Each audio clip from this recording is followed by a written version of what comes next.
Hello student, मैं एकता सिंह आप सभी का ज्ञान चैतन्य चैनल में बहुत-बहुत स्वागत करती हूँ। तो पिछले वीडियो में हमने सविनय अवज्ञा आंदोलन देखा था, पूरे देश में कहाँ-कहाँ पर फैला था, कहाँ-कहाँ पर कौन से क्षेत्र जो है इसमें सम्मिलित नहीं थे, वो सारी कार्यक्रम क्या थे, ये सारा देखा था। अब यहाँ पर हम देखेंगे आज के वीडियो में प्रथम गोलमेज सम्मेलन, गांधी-इरविन समझौता और द्वितीय गोलमेज सम्मेलन। तो चलिए स्टार्ट करते हैं। गोलमेज सम्मेलन की सर्वप्रथम मांग स्वराजियों ने की थी। किसने की थी? स्वराजवादियों ने की थी। 12 नवंबर 1930 से लेकर 13 जनवरी 1931 तक लंदन के सेंट जेम्स पैलेस में प्रथम गोलमेज सम्मेलन आयोजित किया। इसमें पहली बार ब्रिटिश शासकों द्वारा भारतीयों को बराबरी का दर्जा दिया गया। कांग्रेस ने प्रथम गोलमेज सम्मेलन में भाग नहीं लिया। इस सम्मेलन का उद्घाटन ब्रिटिश सम्राट जॉर्ज पंचम ने किया था। वह अध्यक्षता प्रधानमंत्री रैमजे मैकडॉनल्ड ने की थी।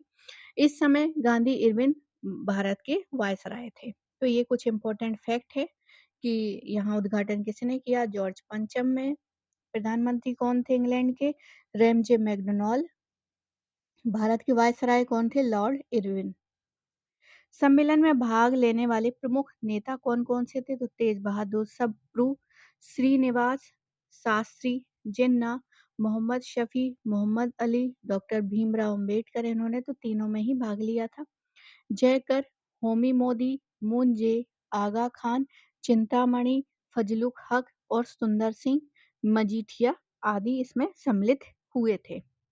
सम्मेलन में कुल पहले वाले की बात हो रही है, तो पहले वाले में ये सारे जो है लोग सदस्य इसमें थे।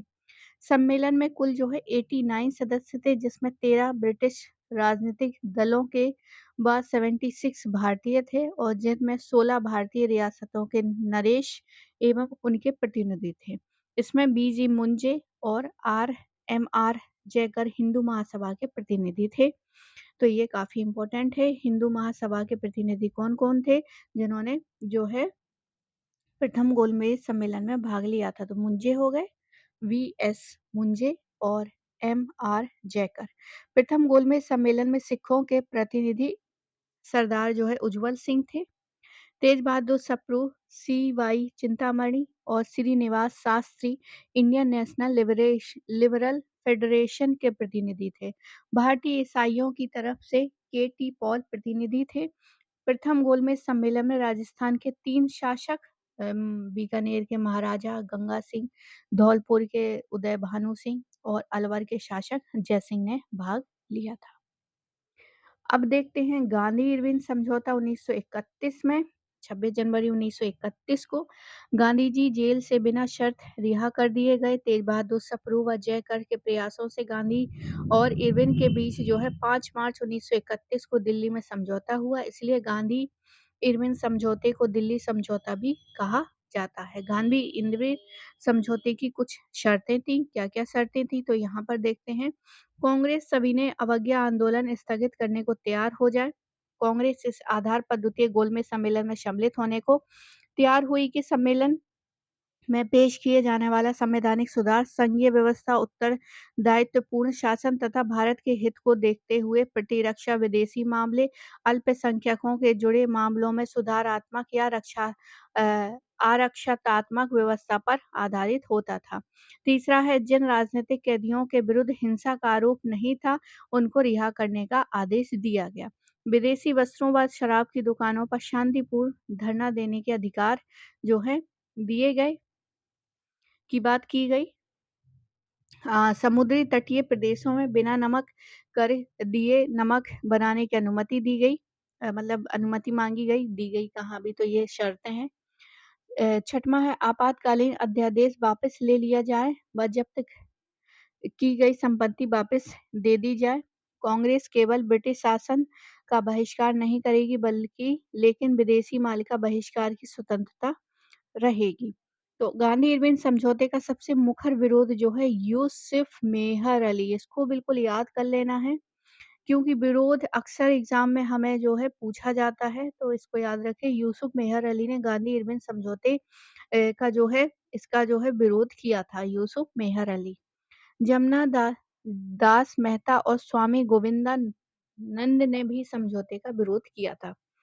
गांधी-इरविन समझौते को के.एम. मुंशी ने भारत के संवैधानिक इतिहास के एक युग परिवर्तन घटना कहा था। गांधी-इरविन को सरोजिनी नायडू ने दो महात्मा कहा तथा गांधी-इरविन समझौते में गांधी के लाभ को एलन कैंपबेल जॉनसन ने सांत्वना पुरस्कार कहा। कैंपबेल की पुस्तक है मिशन विथ माउंटबेटन है। गांधी-इरविन समझौते का प्रारूप जो है अ, हर्बर्ट इमर्सन ने तैयार किया था। किसने? Herbert immersion.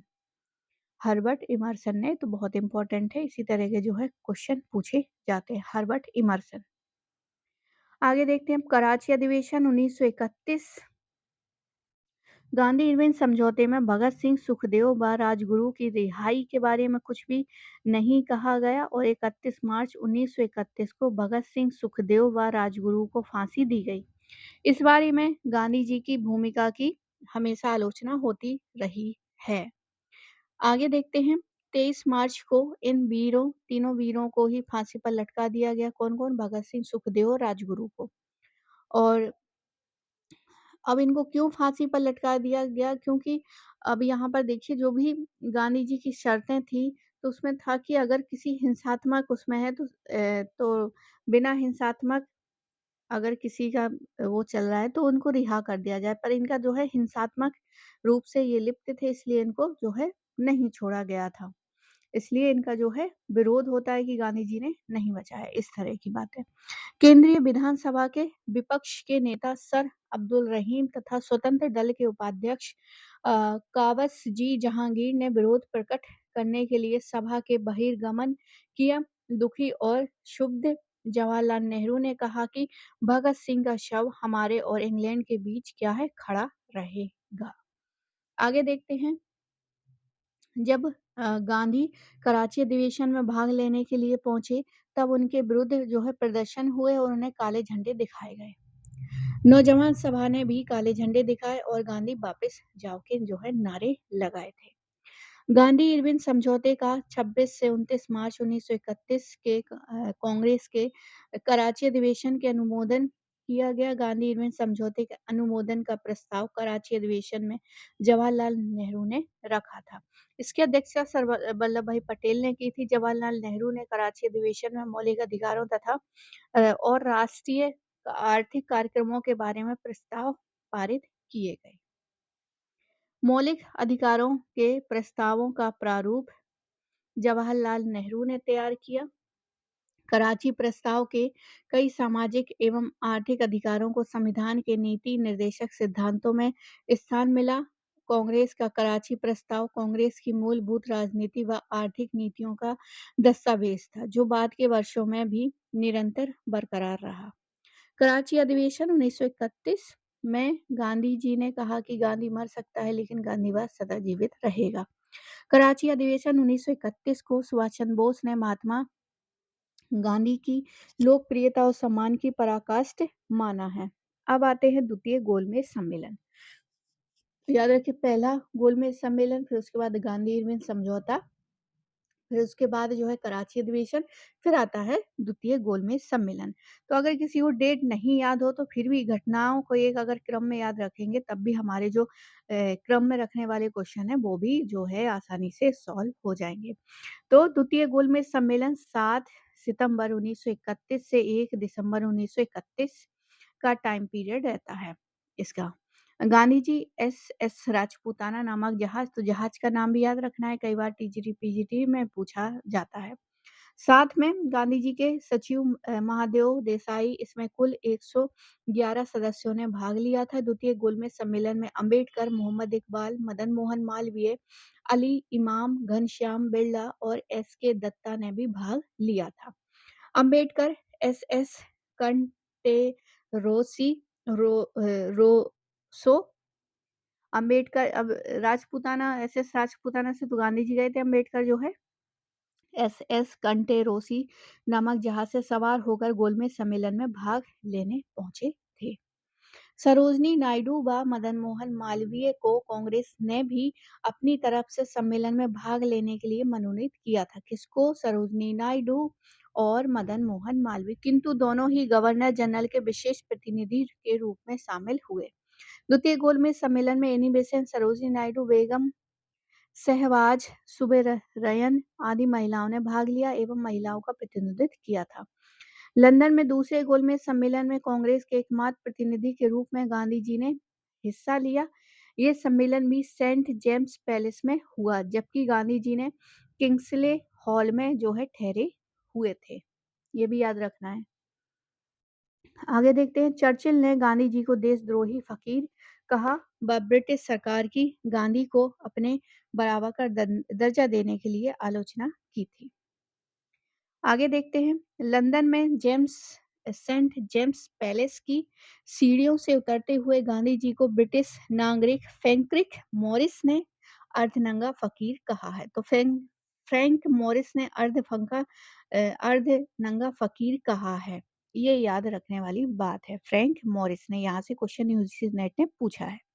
बर्गिंघम पैलेस में सर सैमुअल होर भारत सचिव ने 19 नवंबर 1931 को गांधी जी का परिचय सम्राट से करवाया था। सम्राट ने गांधी जी से पूछा, गांधी महोदय, आपने मेरे पुत्र की भारत यात्रा का बहिष्कार क्यों किया? गांधी जी ने उत्तर दिया, मैंने उसका बहिष्कार आपके पुत्र के रूप में नहीं किया, बल्कि ब्रिटिश ताज के प्रतिनिधि के रूप में किया है। द्वितीय गोलमेज सम्मेलन के समय वेलिंगटन जो है भारत के वायसराय सैमुअल होर भारत सचिव थे। रेमजे मैकडोनाल्ड जो है ब्रिटेन के प्रधानमंत्री थे। इस सम्मेलन में डॉक्टर भीमराव अंबेडकर ने दलितों के एक पृथक निर्वाचन मंडल की मांग की। गांधी जी ने इस मांग को ठुकरा दिया। गोलमेज सम्मेलन के दौरान विदेशी पत्रकार चार्ल्स पेट्रासने ने गांधी जी के साक्षात इंटरव्यू लिया था। तो ये भी याद रखना है। सहयोग वो सविनय अवज्ञा के समय कौन थे और गोलमेज सम्मेलन के समय कौन थे, ये सारे याद रखने होंगे। तो इस समय जो है गोलमेज सम्मेलन के समय चार्ल्स पेट्रासने जो थे, इन्होंने विदेशी पत्रकार थे जिन्होंने इंटरव्यू लिया था। द्वितीय गोलमेज के समय 1 दिसंबर 1931 को ब्रिटिश प्रधानमंत्री रेमजे मैकडॉनल्ड ने सिंध और उत्तर पश्चिम सीमा प्रांत के गठन की घोषणा की थी। अंततः यह सम्मेलन सांप्रदायिक समस्या पर प्रतिरोध के कारण 1 दिसंबर 1931 को समाप्त कर दिया गया। गोलमेज सम्मेलन से लौटते हुए मुसोलिनी जो है गांधी जी से मिले थे।